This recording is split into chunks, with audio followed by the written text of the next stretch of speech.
오늘 이 시간 가정에 세워져야 할 두 기둥이라는 제목으로 말씀을 증거하고자 합니다. 본문 말씀은 사도행전 10장 1절부터 2절의 말씀인데요. 제가 읽어드리겠습니다. 가이사랴에 고넬료라 하는 사람이 있으니 이달리아 부대라 하는 군대의 백부장이라. 그가 경건하여 온 집안과 더불어 하나님을 경외하며 백성을 많이 구제하고 하나님께 항상 기도하더니. 아멘. 세상에 하나님께서 만들어주신 공동체가 두 가지가 있습니다. 하나는 가정이고 또 두 번째는 교회입니다. 하나님께서 아름답게 공동체를 만들어주시고 인도해 주시고 회복해 주시면서 지금까지도 끌어오고 있는 두 공동체가 바로 교회 그리고 가정입니다. 하나님께서는 이렇게 두 가지의 공동체만을 만들어 주셨고 그 공동체로 지금 우리를 살게 해주고 있습니다. 이렇게 가정과 교회는 그 기원이 하나님께 있고 또 하나님과 함께 하면서 신성하게 세워져 있습니다. 최근에 미국의 어떤 유명한 잡지를 보니까 통계를 냈는데 71%가 가정생활이 문제다라고 대답을 했다고 합니다. 그리고 결혼한 사람 중에 75%가 자신의 결혼을 실패로 보고 자기 가정은 불행하다라고 이야기를 합니다. 우리들의 가정은 실패이고 문제라 인식되고 있다라는 거죠. 4분의 3이 그렇게 생각을 하고 있다면 이것은 굉장히 심각한 문제입니다. 이런 문제 가운데 우리에게 이 실패투성이인 가정이 보인다면 우리는 또 어떻게 이 가정을 회복시킬 수 있을까요? 교회와 가정이 하나님께서 세워주신 공동체라고 생각을 한다면 또 가정 또한 교회처럼 회복의 방법이 분명히 존재할 것입니다. 교회가 회복하기 위해서 세워져야 할 것이 있듯이 가정에서도 온전히 기둥으로서 든든하게 세워져야 할 것들이 있다라는 것이죠. 그렇게 두 가지 기둥을 세우면 가정도 하나님의 은혜 가운데 회복될 것입니다. 하워드 핸드릭스는 이렇게 이야기했습니다. 오늘날 그리스도인의 가정, 단순히 그리스도인들이 사는 집이 아니라 그리스도께서 함께 하시는 가정은 점차 사라지고 있다. 우리의 가정 안에 그리스도께서 함께 하시지 못하는 것이 요즘 가정의 가장 큰 문제가 아닐까요? 그래서 여러 가지 문제가 생기고 걱정이 생기는 것이겠죠. 오늘 본문의 말씀을 보니까 고넬료라고 하는 인물을 소개하고 있습니다. 이 고넬료는 하나님의 은혜로 복을 받아서 그를 통해서 온 집안이 하나님을 경외하는 가정으로 세워졌습니다. 그래서 오늘 본문의 말씀을 보면서 고넬료를 좋은 가정의 모델로 제시하면서 생각하면서 동시에 우리의 가정에 세워져야 할 두 가지 기둥에 대해서 생각해 보고자 합니다. 먼저 첫 번째 기둥은 경건입니다. 경건한 가정은 건강한 가정으로 세워지게 됩니다. 고넬료는 군인입니다. 군인이면서 본인이 경건한 자이므로 성경에서 소개되고 있어요. 조직의 군인이면서도 경건을 지키며 사는 자였다라는 거죠. 경건한 자는 자기 삶의 태도에 하나님을 향한 신앙이 몸에 밴 것을 말합니다. 몸에 밴 경건은 삶에서 드러나게 되고 또 그를 평가하면서 백성을 많이 구제하고 하나님께 항상 기도했다라고 평가하고 있습니다. 경건은 흉내로 이룰 수 있는 것이 아니기 때문에 경건한 자로서 세상 안에서도 그리스도인의 모습으로 최선을 다해 살아갔다라고 생각할 수 있겠어요. 경건한 삶은 골로새서 1장 10절에 잘 설명되어 있습니다.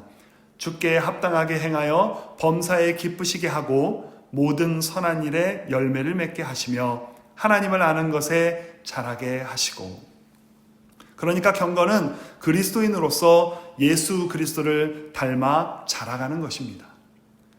그리스도인의 경건으로 가정은 늘 성장하게 되어 있고 또 경건한 사람으로서 가정 또한 하나님이 기뻐하시는 가정의 공동체로서 성장하게 된다는 것이죠. 그러니 경건의 삶을 살면 우리가 속한 모든 공동체에 영향을 끼치게 되어 있습니다. 가정의 회복을 말하기 이전에 먼저 우리는 우리의 삶을 먼저 돌아봐야 합니다. 내가 과연 어떠한가 하고 말이죠.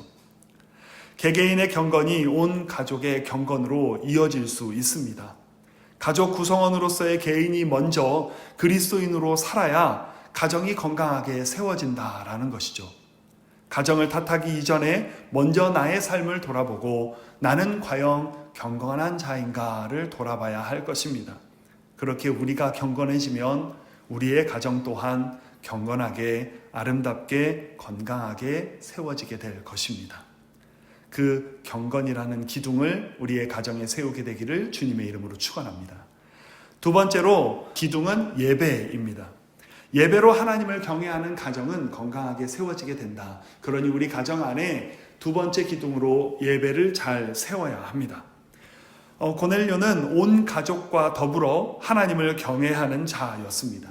온 가족과 더불어 하나님께 예배하는 가정을 세웠다라고 이야기하는 것이죠. 고넬료는 가정에서도 예배하는 자였고 가정 밖에서도 경건으로 살았으니 하나님께 예배하는 자로 언제든지 살아가는 자였습니다. 그리고 이 예배가 가정에서 든든하게 세워져서 그 가정이 하나님의 회복으로 온전히 건강하게 세워질 수 있었습니다. 그렇게 예배하는 기둥을 세워서 가정을 건강하게 세웠다라는 것이죠.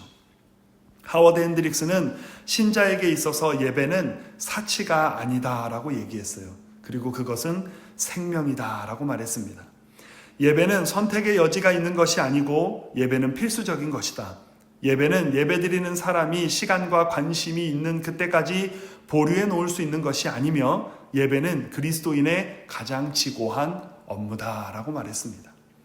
그러니까 예배는 선택이 아닙니다. 예배는 필수가 되어야 합니다.